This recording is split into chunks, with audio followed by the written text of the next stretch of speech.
What is going on, everybody? Welcome back to another episode of the Coach Steve Show podcast. Thank you so much for either watching the video or listening to it on audio.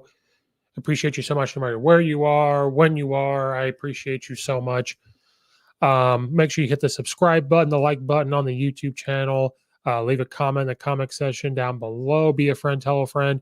Wherever you're listening to the podcast, Apple, Spotify, Google, iHeartRadio, Pandora, literally anywhere.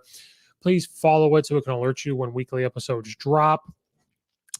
Please leave a review, give it some type of star review, and then leave a review if you can.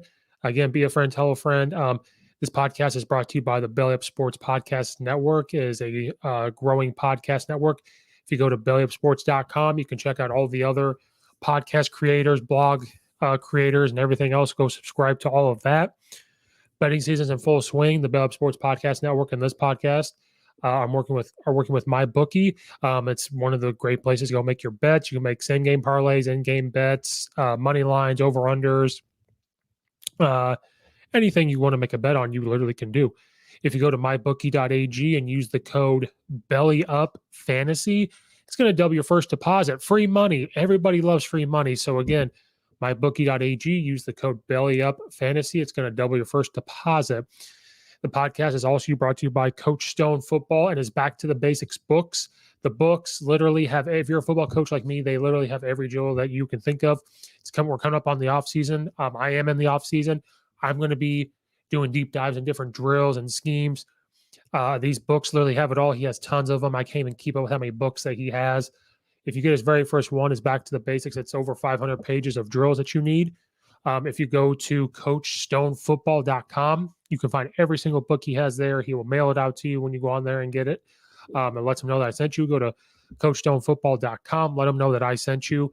It greatly helps out the podcast. You're never going to have to look up another drill again, and we can get back to the basics together. If you're like me and you like to have some type of energy drink here and there, you always want the one that doesn't have all the extra stuff in it. You don't want the sugar. You don't want the extra chemicals in it. So if you're like me and you're looking for the energy drink to help you with the midday pickup, maybe right in the morning you're running late, you have to quickly get something, you can't make a coffee, you need to head over to Swift Lifestyles. This can be used for a pre-workout without the jitters. You can use it for your early morning if you're on the rush. You could use it for your midday pickup. You're not going to crash. That's about 1 o'clock, 2 o'clock. You need something for a pick-me-up. You're not feeling a coffee. You want maybe a cold drink that's going to help you give that energy boost. This is going to help you. If you're even a gamer, they sponsor a gamer. Swift Lifestyles will sponsor anybody on Twitch. If you're on Twitch and you need something like this before you start playing games for a couple hours, this is what you need. It's going to last for a while. Doesn't have a crazy ton of caffeine for the jitters. So use the link in the description below or go to www.swiftlifestyles.com. It's going to come in a tub, kind of like a pre-workout. So if you're looking for that energy drink pick-me-up, you're going to get a lot of servings, not just one can. If you go to swiftlifestyles.com, use the code Coach Steve Show, all one word, you're going to get 15% off. And it's not overwhelmingly where you have all these different options. It's there for their product. There's gear, there's shakers, but it's not going to be this overwhelming thing. This is literally what you're looking for. So it's not going to say buy this, buy this, buy this. It's that one thing. SwiftLifestyles.com. Use the code Coach Steve Show, all one word, and save 15% on your order. Today we're going to dive in. We are going to talk Jim Harbaugh and Michigan and the Michigan State game. We're going to quickly discuss what happened in the Big Ten Week 9, which is crazy. We just got done with Week 9. And then we're going to do my Week 10 for the Big Ten. Quickly preview and picks. We'll go over all that. The biggest game that happened in the Big Ten overall, for me, would be Illinois because I'm an Illinois fan. But the biggest game that happened, we're just going to talk about it first, and then we'll go over the rest. Number 6 Michigan traveled to number 8 Michigan State. This turned into a classic game, a great game to be had by all. Hopefully you got to watch it. It looked like Michigan was going to come out. Michigan came out hot. They were up 10-0, and then they scored 13 in the second. Michigan State 14 in the fourth. So right now Michigan is up 23-14, and then Michigan State just kept battling and battling. And this is why Mel Tucker's name has been thrown around for the LSU job.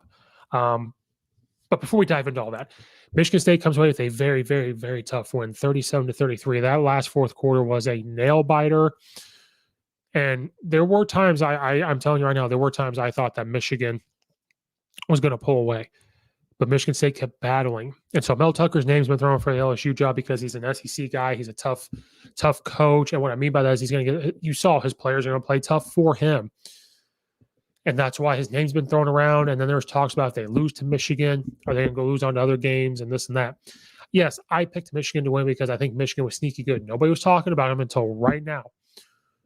And, they were number 6 in the nation. The way their offense played well. You scored 33 points. It's your defense. The defense has played well this year as well. They just gave up big plays. They gave up big runs. And I said this from the get-go. Walker, the running back from Michigan State, a Heisman candidate, top Heisman candidate that could win the Heisman. Like, he is a monster. Reminds me of Le'Veon Bell running the ball. But if you watch Michigan's offense, they go heavy sets, they go double tight ends, they go H-back and stuff. It looks different than it has in years past. That offensive line played well, I think. Now, could be wrong, but I thought they played well, Michigan's offensive line. We're going to look at the stats. Michigan had 552 total yards. Rushing, they had 146. Now, Michigan had 199, but Michigan had 406 passing yards. Like, that's insane. Now, he got sacked a couple of times, so they take it off. But, third down, they were 8 for 17, which is better than Michigan State. They were 4 for 13. Michigan State, though, converted 2 big fourth downs. They were 2 for 2. Time of possession, Michigan had the ball just a little bit longer. They both each had 2 turnovers. So, technically, numbers-wise, you're going to look at Michigan and say they probably should have won. I thought Michigan's offensive line played pretty well. But,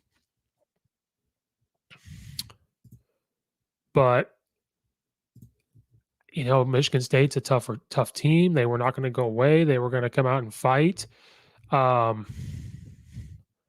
There's not much you can really say. McNamara, Michigan's quarterback, I thought he played pretty well. He's 28-44. Now, a lot of those incompletes came at in the last, I think, like 7 minutes.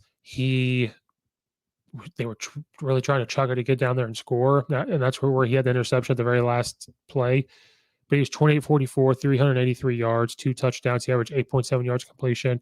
McCarthy came in for a little bit, 3 of 4, 23 yards. And he had a touchdown as well. Rushing, Michigan's run game wasn't there, but I thought decently. They had McNamara, the quarterback, run for 23, Haskins 59 yards, Blake Corum 45 yards. Not compared to Michigan State, where Kenneth Walker had 197 yards rushing, but that's here or there. Peyton Thorne, 19 of 30, 196 yards. He had 2 interceptions. So that's to look at the numbers. Michigan State should have lost this game, but Michigan allowed them to stick around, and they just did not convert when they needed to, and the defense did not play well. The offense, I think, played to what they needed to do. You score 33 points. The defense was allowing the run game for Michigan State just to go. And so Michigan State's offensive line did pretty well in the run game, and they just did what they needed to do. There was no panic, and that's Mel Tucker written all over it. So that's the reason why his name is up for that LSU job. When there is no panic in your team, and I've said this from the get-go, when there's no panic, you got confidence. It doesn't matter what talent you have, who you're playing, when you're playing them, how, whatever. You're putting yourself in a position to win, and then to score the late touchdown, and then you force Michigan to get into a point where they have to score. That's not where they want to be. So this was a great game by all. I did pick Michigan to win, and I got it wrong. But I thought Michigan played well. This just shows that Michigan State just made more plays. They made more plays on defense, but even more on offense. But you weren't expecting Michigan to you expected their defense to make some plays because that's what they were doing. Their defense has played better. or played better than what we all thought they were going to. But Michigan's offense, I like it. I mean, I really want to dive into their offense, the way the run game's going, their passing game. McNamara's played well. I mean, look at the numbers. Like, it should have won, but the big thing is they're going to say this is on Jim Harbaugh. This is a loss that hurts on him. If he would have won, this is going to be all over the place. We all know what happened with Jim Harbaugh. So now the question is he actually done at Michigan? Apparently, this game defined his job altogether. This was coming into the game like, well, if he loses, what about this? But some people didn't think he was going to lose. Like, I didn't know he was going to lose. Is this going to define him? Looking at their schedule, Indiana. I could see Michigan beating Indiana. Then they play Penn State, which is going to be a tough one. But again, it's not going to be quite like Michigan State. I could see Michigan winning. I can see them beating Maryland. Then it's going to come down to Ohio State. So Jim Harbaugh right now could end with a record of 10-2 or 11-1, which is pretty good. Now, coming into the game, if he loses, this is going to be about his job. Is he going to be out of Michigan? In my opinion, should have been out. If you're going to get rid of him, you should have done it last year when the whole talk about the whole year was he's going to be let go. He's going to be let go. Is he going to be let go? Who are you going to hire? Well, then they decided, well, let's just redo his contract because his contract was up. Well, let's just redo his contract, pay him way, way, way less money than we ever have, put more incentives. So when you win a game,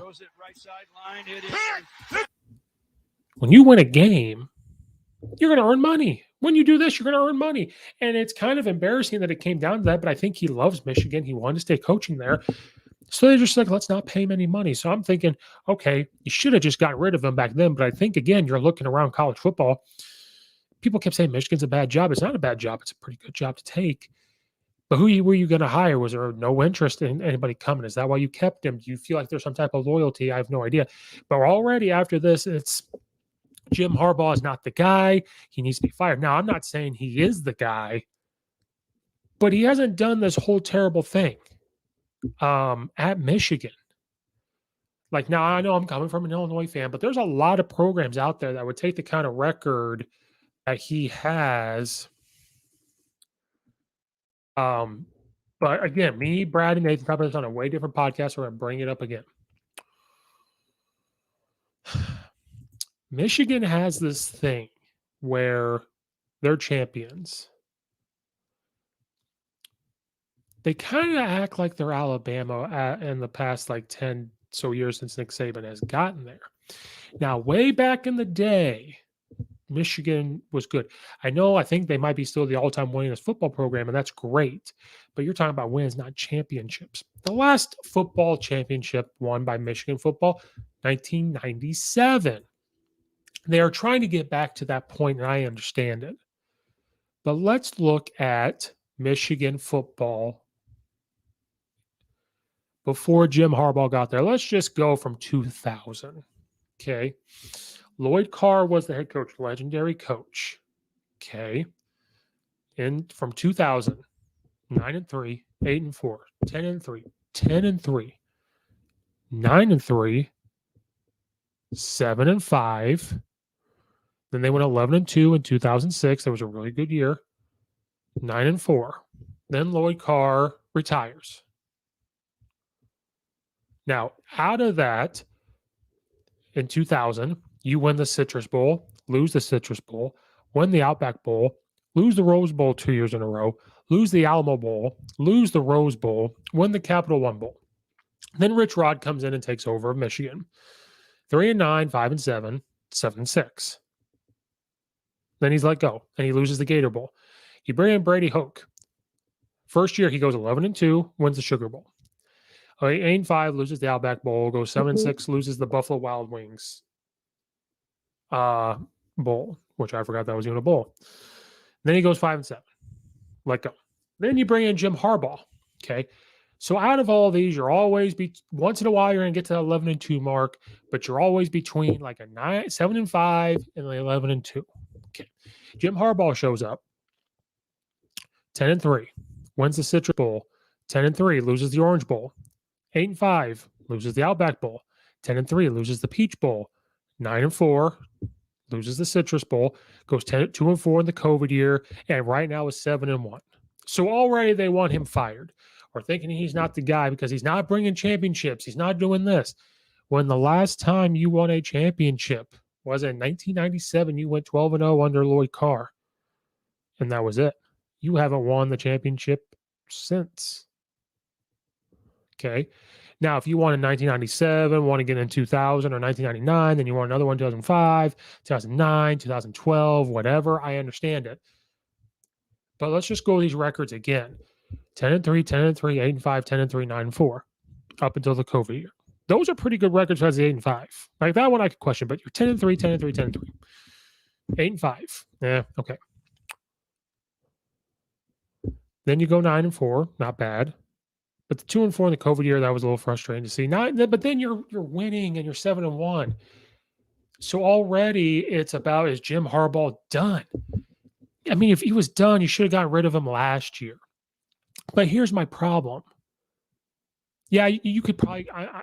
I don't want people sitting here thinking that he is this championship type of coach. He did great things at Stanford, great things with the 49ers. So he is a good coach. He didn't forget how to coach.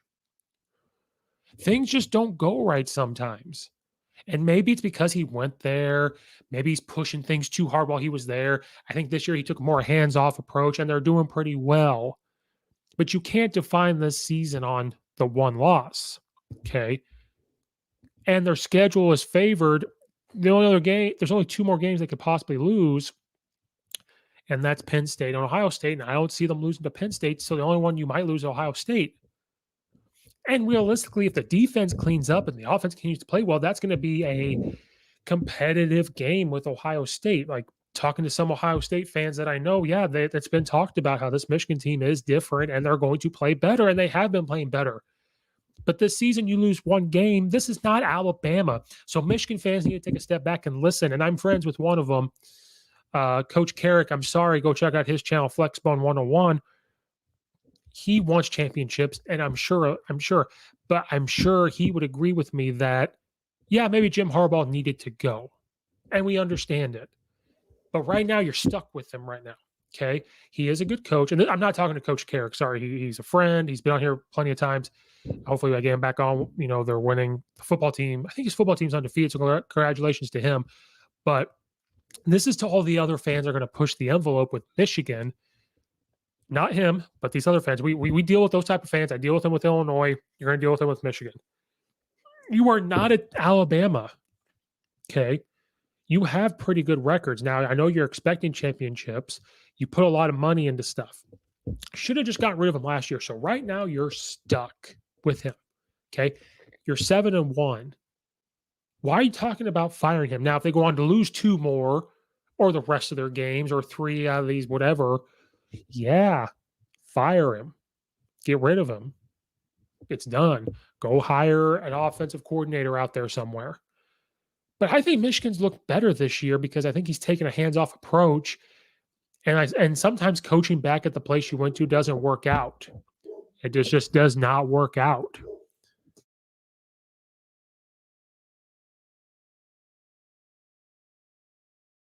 Having technical difficulties here, but it does not work out all the time. So sometimes when you are coaching at the place that you went to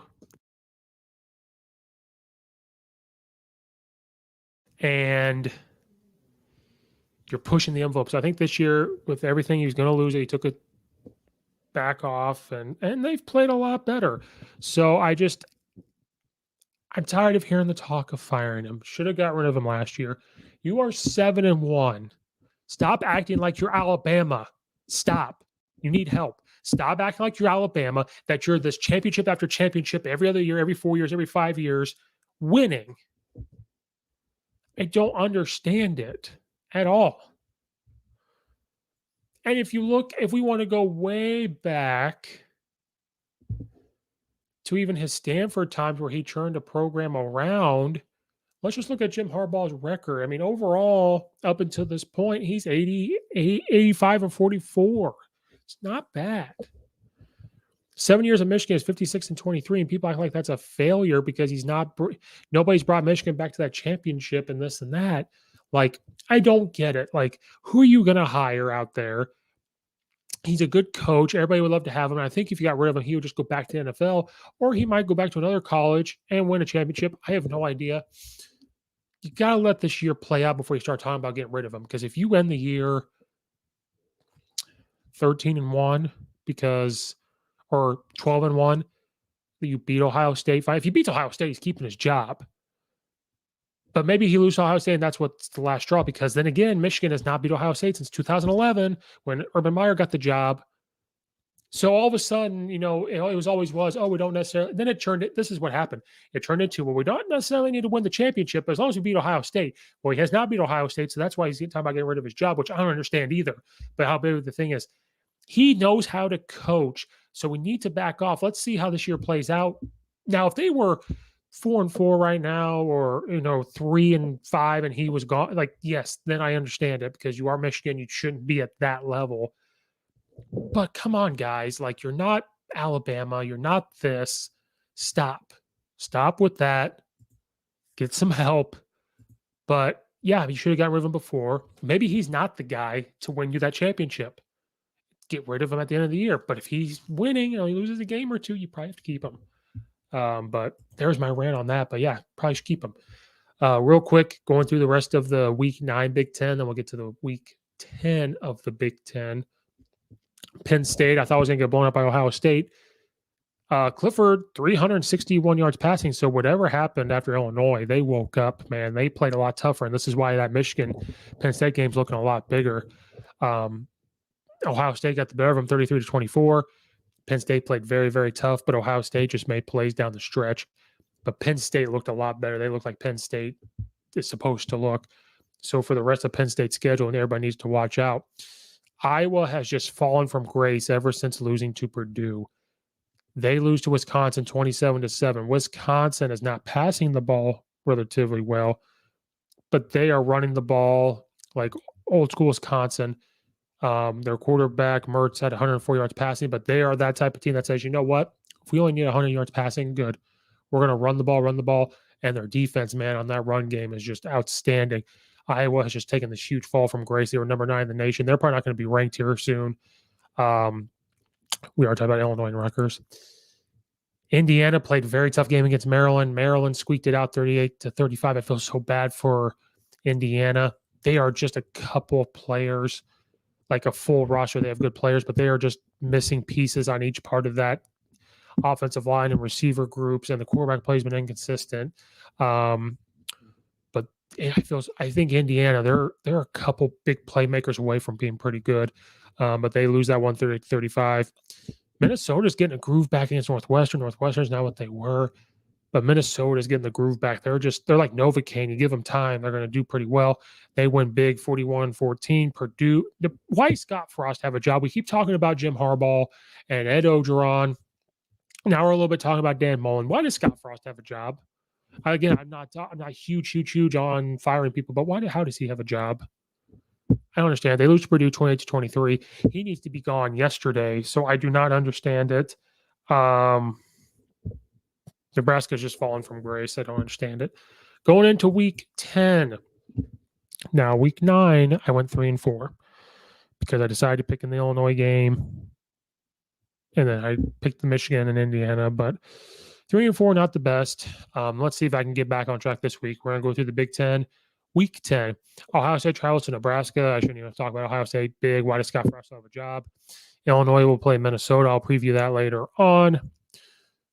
Michigan State is now number 5 in the nation. They travel to play Purdue. I think Michigan State plays exactly how they play. They're going to blow out Purdue.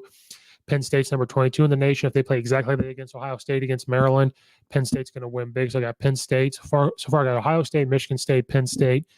Wisconsin travels to Rutgers. Rutgers handled Illinois' run game pretty good, but Wisconsin's a whole different animal in the run game. Wisconsin's going to pound the ball at Rutgers, and Rutgers' defensive line's good. They're not going to be able to handle it. Wisconsin's going to win.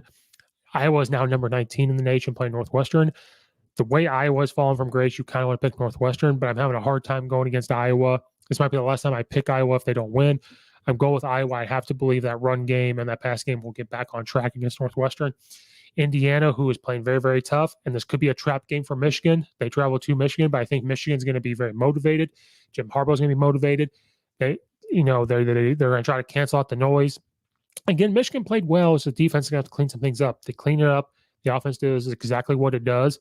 Michigan will win. They are number 9 in the nation, which is still pretty good. So why are we talking about Jim Harbaugh like this right now? Let's see if he loses a couple more. But I've got Michigan winning that game. So yeah, guys, that was my big rant with Jim Harbaugh and Michigan. Real quick about the Big Ten. Again, thank you guys so much for listening. Go check out weekly episodes. Go check out the affiliates in the description below. Subscribe, all that good stuff. This has been another episode of the Coach Steve Show podcast. And we are like the Michigan fans that won Jim Harbaugh, gone.